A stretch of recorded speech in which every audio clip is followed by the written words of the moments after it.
This channel does not promote any violent, harmful, or illegal activities. All content provided by this channel is meant for an educational purpose only. অবশেষে কাটতে চলেছে SIR এর প্রথম supplementary list নিয়ে জটিলতা। সোমবার বিকেলেই প্রকাশিত হবে প্রথম সাপ্লিমেন্টারি তালিকা। শুক্রবার দ্বিতীয় তালিকা বেরোনোর সম্ভাবনা রয়েছে। আর এখনো পর্যন্ত 27,23,000 বিচারাধীন নামের নিষ্পত্তি হয়েছে বলে সূত্রের খবর।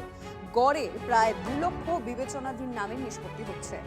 2 দফার মনোনয়নের শেষ দিন পর্যন্ত প্রকাশিত হবে বিবেচনাধীন নামের সাপ্লিমেন্টারি তালিকা।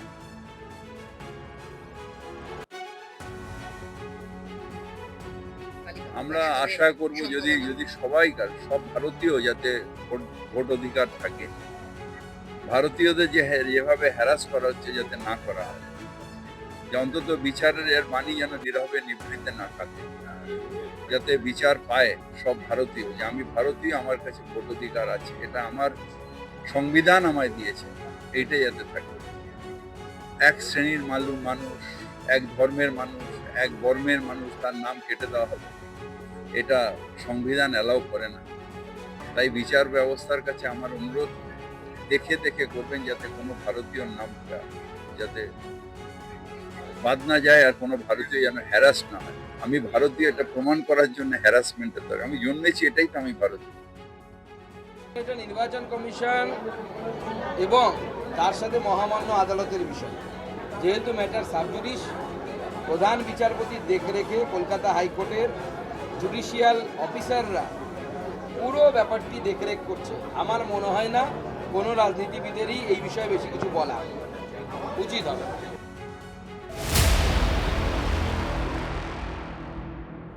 রাজ্যে এসআইআর এর কাজে ট্রাইব্যুনাল গঠন করল কলকাতা হাইকোর্ট। সুপ্রিম কোর্টের নির্দেশে রাজ্যের 23 জেলার জন্য 19টি ট্রাইব্যুনাল গঠন করা হলো। ট্রাইব্যুনালের নেতৃত্বে অবসরপ্রাপ্ত 19 জন বিচারপতি, বিজ্ঞপ্তি দিয়ে জানালো নির্বাচন কমিশন। ট্রাইব্যুনালে রয়েছেন কলকাতা হাইকোর্টের অবসরপ্রাপ্ত প্রধান বিচারপতি টি.এস. শিবনাথ, বিশ্বজিৎ বসু সহ 19 জন। সাপ্লিমেন্টারি লিস্টে নাম বাদ গেলে আপিল করা যাবে ট্রাইব্যুনালে। সাপ্লিমেন্টারি লিস্ট প্রকাশের পর অনলাইন ও অফলাইনে আবেদন জানানো যাবে। কমিশনের ওয়েবসাইটে গিয়ে অনলাইনে আবেদন করা যাবে। জেলা শাসক, অতিরিক্ত জেলা শাসক এবং মহকুমা শাসকের কাছে অফলাইনে আবেদন করা যাবে। সব আপিল নিষ্পত্তি হয়ে গেলে এই ট্রাইব্যুনাল আর থাকবে না। এখন প্রশ্ন, নির্দিষ্ট সময়ের মধ্যে আদৌ বাদ পড়া ভোটারদের আবেদনের নিষ্পত্তি হবে তো?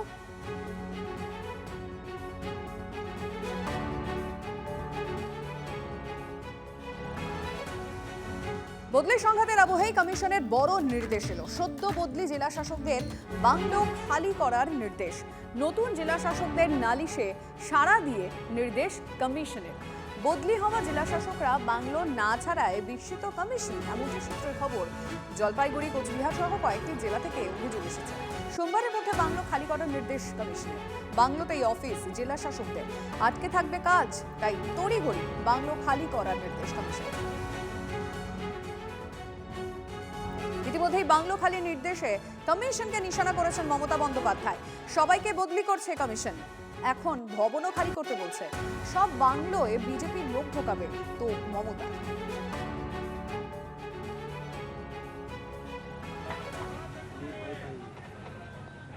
सबको देख दिया, सबको भेज दिया और कहता मकान भी छोड़ दो, सब मकान में बीजेपी का लीडर लोग रहेगा। चोर डाकत गुंडा का पार्टी है, गद्दार का पार्टी है। তিনি সব ক্ষেত্রকে, ধর্মীয় ক্ষেত্র হোক, সরকারি ক্ষেত্র হোক, রাজনীতিতে পরিণত করেন। তার চাপে আসেন, চাপে থেকে তার মস্তিষ্ক বিভ্রাট হয়েছে, তার সুস্থতা কামনা করি।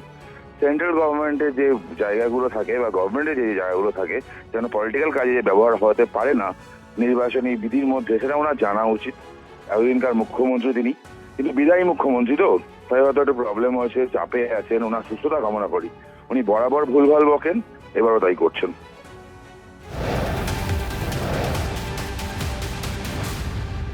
26-এর ভোটে নজিরবিহীন নিরাপত্তা। বাংলার ভোটে 2400 কোম্পানি বাহিনী দিতে প্রস্তুত কমিশন। জম্মু কাশ্মীর, ত্রিপুরা থেকে কেন্দ্রীয় বাহিনী আসছে রাজ্যে।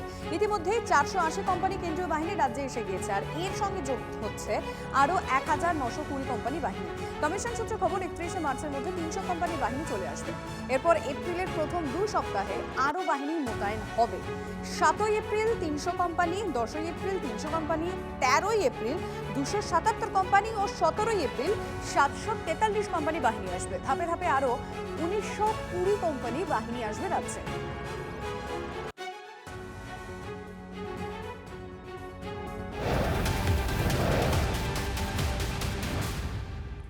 ভোটবঙ্গে অশান্তি রুখতে মরিয়া নির্বাচন কমিশন। দুষ্কৃতী হামলায় রক্তাক্ত কান্দি, ঘটনাস্থলে কেন্দ্রীয় বাহিনী পৌঁছেছে। ছবি দেখাবো আপনাদের লাইভ। আমাদের রিপোর্টার রয়েছেন এই মুহূর্তে কৌশিক আমাদের সঙ্গে। কৌশিক, কি অবস্থা?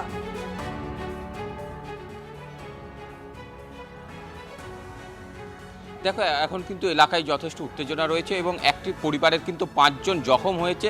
ঠিক সকালে যখন আজ যে ঈদ, সেই ঈদের দিনের যখন নামাজ করে এসে তারা বাড়ি ফিরেছিলেন, সেই সময় কিন্তু জমি সংক্রান্ত বিবাদের জেরে একদল দুষ্কৃতী আগ্নেয়াস্ত্র নিয়ে হামলা চালায় এবং সেই হামলার ফলে তুমি দেখতে পাচ্ছ এখনও কিন্তু সেই রক্তাক্ত অবস্থা রয়েছে এই বাড়িতে এবং দেওয়ালে বিভিন্ন জায়গায় রক্ত ছড়িয়ে ছিটিয়ে রয়েছে। এবং সেই সময় হামলা চালায় এবং বন্দুকের বাদ দিয়ে আঘাত করে। 5 জন, একই পরিবারের 5 জন, দাদু, নাতি, ছেলে সহ 5 জন আহত হয়েছে। এখন কিন্তু পরিবারে একটি শোকের ছায়া নেমে এসেছে। তারা 5 জনই বর্তমানে মুর্শিদাবাদ মেডিকেল কলেজ হাসপাতালে চিকিৎসাধীন রয়েছে এবং সেই আগ্নেয়াস্ত্র তাদের মধ্যে একজনের কাছে কেড়ে নিতে পেরেছিলেন। সেই আগ্নেয়াস্ত্র পুলিশের হাতে তুলে দেওয়া হয়েছে। কি হয়েছে আরেকবার জানার চেষ্টা করুন, কি হয়েছে? ওরা 3 জনাতে এলো আমার বাড়ি, এসে আমার ছেলে পেলে নামাজ পড়েছে, কেবল দাঁড়াইছে, খাওয়ার লেগে বলছে পরে খাবো। এসে বলছে আমি ওই বাড়িতে আমি জায়গা পাই, তাই বলছে এটা তুই পরের বাড়িতে জায়গা পাস, তার কাছে নিবি আপনার, আমরা তো ভালো মন্দ জানি না। তা বলছে তুমি বলবে একটু, তাই আমি কি বলবো, আমার কি জমি জায়গা বাড়ি, তাই আমি বলবো তুই পাঁচটা তুই আপনার নিবি। ওই বলার সাথে পেছু থেকে ওই বাহি করলে, শাটার বাহি করলে, পিস্তলের মতন ওই বাহি করলে, না জায়গা দিলে আমাকে দেখো গুলি মেরে দেবো, আমি মানুষ মার্ডার করবই।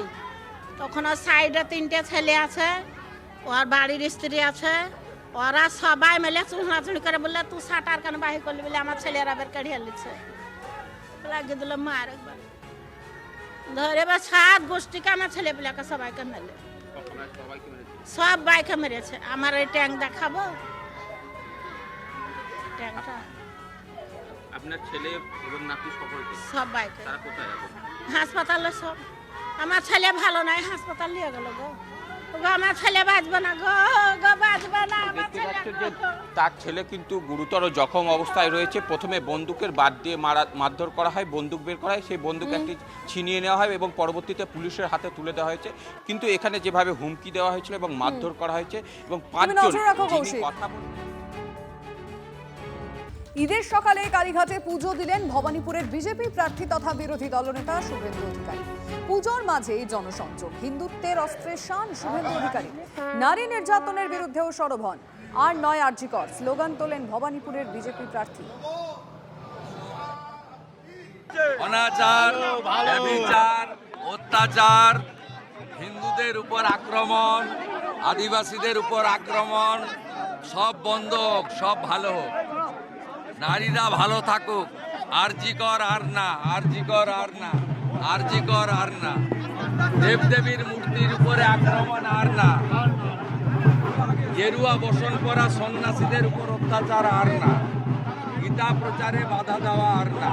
মা সবাইকে ভালো রাখুক, বাঙালি হিন্দুর হোমল্যান্ড পশ্চিমবঙ্গের ভালো হোক, মা আমাকে যেন সেই শক্তি দেন, মা এটা দিয়েছেন আমাকে। ভোটের আগে প্রচার যুদ্ধ চলছে, কিন্তু আজ প্রচারের আগে ঈদের দিন সকাল সকাল শুভেন্দু অধিকারী তিনি পৌঁছে গেলেন কালীঘাট মন্দিরে। তিনি পুজো দিলেন, সেই ছবিটা দেখিয়েছি। কিন্তু পুজো দিয়ে বেরিয়ে এসে তিনি বললেন আর নয় আরজিকর।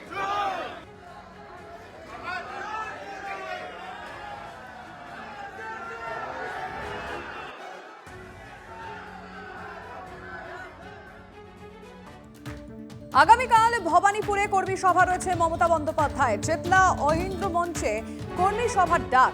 থাকবেন ভবানীপুরের সমস্ত কাউন্সিলর দলের কর্মীরা। সন্ধ্যে 7টায় কর্মী সভার ডাক। ওদের কাজ ওরা করবে। ভারতীয় জনতা পার্টি মমতা ব্যানার্জিকে হারাতে চায়, ভবানীপুরের মানুষকে পরিত্রাণ দিতে চায়, এখানে ভয় ভীতি মুক্ত করতে চায়। সেই জন্য রাজ্যের বিরোধী দলনেতাকে এখানে পাঠিয়েছেন। মোদিজির সৈনিক হিসাবে আমি এখানে এসেছি, বিজেপির প্রার্থী হিসাবে।